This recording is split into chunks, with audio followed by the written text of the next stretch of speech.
All right, so it's the Funhouse back at it again. It's your boy Dave and Liam here with Gachiakuta Chapter 12. We just read the recent chapter and we're gonna go over it to the best of our ability. So, straight off the bat, Liam, what you thinking? I mean, it was a good chapter. Yeah, Nothing no, crazy definitely a happened. good Just, chapter.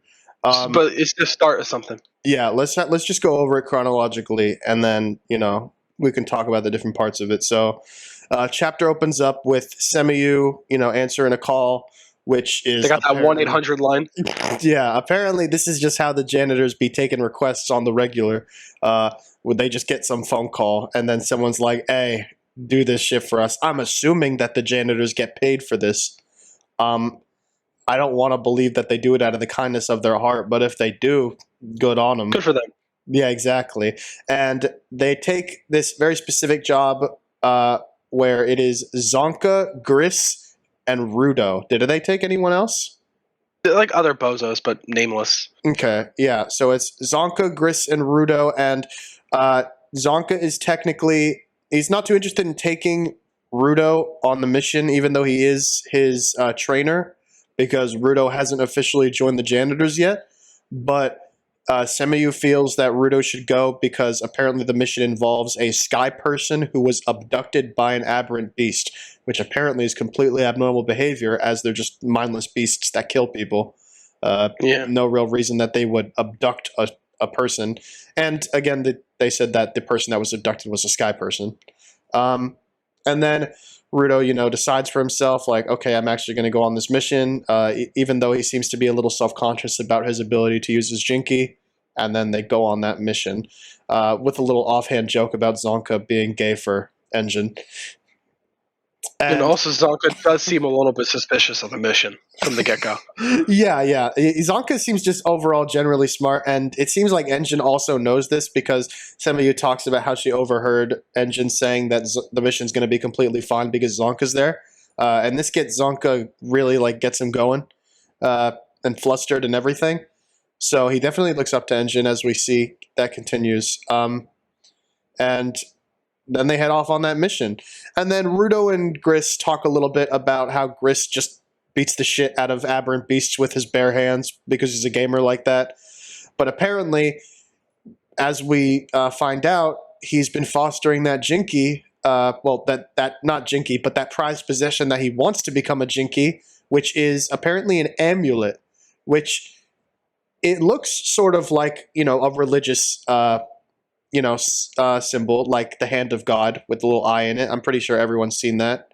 My family definitely has seen a lot of them. I'm sure you recognize it, Liam. It's called the Hamsa. Yeah, well, yeah, obviously it's called a Hamsa, but I mostly have heard it referred to as hand of God. But we could do some more research on that later. And then the gang, they encounter the person who actually hired them for the job, which is this weird looking ass girl. Yeah. Creepy looking girl. Yeah, this creepy looking with a weird gas mask. I don't know looks why. Like an elephant. Yeah, I don't know. It does look like an elephant trunk. I don't know why hers look like that. Anyway, they ask her some questions about the gig involving the sky person and everything, and she just acts genuine. She's like, nah, I just found them. They were unconscious, and I want to make sure they're okay. And then Rudo's suspicious that she might be like the human traffickers who saw him in the original chapters. And then she's like, nah, bro, I'm Gucci. And so he's like, all right, whatever, bro. And Zonka continues to be suspicious. Good reason. Yeah, and he's like, this obviously isn't normal. Like, what's really going on? Why would an aberrant beast abduct someone? Anyway, the contractor brings them over to this random ass building, and then she's like, oh, it's in there, and they go in the building, and when they're looking for this aberrant beast, they see the sky person, but then it is revealed that the sky person is actually just a doll in sky person clothing. And then after that, the contractor tells them, hurry, and then obviously they get caught in a trap, presumably set by that person, the creepy eye looking girl, and then they fall into this trap. Floor caves in, and then now they are faced with these two individuals, while also the person who contracted them starts like melting, which which I think is a new power system, a different power system. maybe Because the floor, one of them said that the floor turned into mud. Oh yeah, right? they did. Yeah, so maybe that floor trap was not just like a normal floor trap. Maybe it was something they did with their powers or whatever. Which might be pretty cool. Yeah, and so she says like, "Oh, he's right here," and they find a sky person who's a giver. So I don't know if these people are associated with the Dreadslock individual from the last chapter, but probably, because they're just using the same description that he got from that human trafficker that had Rudo in the beginning chapters, which was a sky person who's a giver. And then, Zonka, he seems pretty chill, to be honest. Even though they're caught in a trap, he's completely keeping his cool, which is pretty cool. He's just like, oh man, I was right. It was a trap. And apparently Zonka is aware of who these people are, and he calls them vandals. And you know why this is interesting to me is because in the beginning chapter, the first chapter ever for the manga, Rudo was called a vandal when he was like rummaging through trash and everything like that. And then he's like, I'm not a fucking vandal. So I don't know what the correlation is. Maybe it could be nothing, but it seems very purposeful. I think it could just be a group of non-do-gooders. Just bad guys. Just nothing special. They could. I mean, they're probably working with Dreads, right? In the end. Yeah. But I don't know if they're. I don't think they're going to be like closely related to Dreads. Like they're not like his minions, you know? Yeah. And what's with the torches? What do you mean, bro? They gotta have lights somehow. Yeah, I guess. I mean, I don't know why they look like car headlights, like World War II Willys Jeep headlights, but whatever. So, and that's pretty much the chapter. So, I like it. Obviously, a lot of build up. Yeah, I always love getting straight into the action, but this manga is just fast, bro. It's going quick. They don't give a fuck. They're just like constantly go, go, go. And we're already on like our second mission. And I don't 12 chapters in. Yeah, and I don't think we've even seen Rudo sit down. Well, we did. We saw him sit down, but I don't think we've seen like anyone really relax like that. And that's just crazy to me how fast this manga goes. I think it's the fastest one I've ever seen for a shonen. Definitely. Which is saying a lot. But, I mean, I like it. I like my shonens to be fast paced. I want to get into it quick. Hopefully it stays in for long enough for me to enjoy it and not like keep moving on, but right now it's good.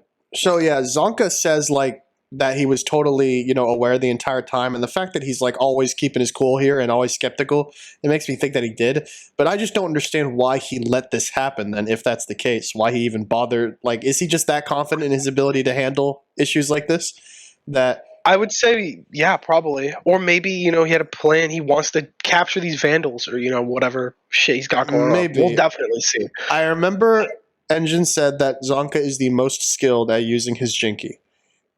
Now, what that actually means, I don't know. If that means that he's the best in a fight against a person, the best at taking out aberrant beasts, or just like some random jargon that he wanted to say for the sake of saying it. I don't know, but I'm sure it's dope. I'm sure we're going to see Zonka fuck these dudes up.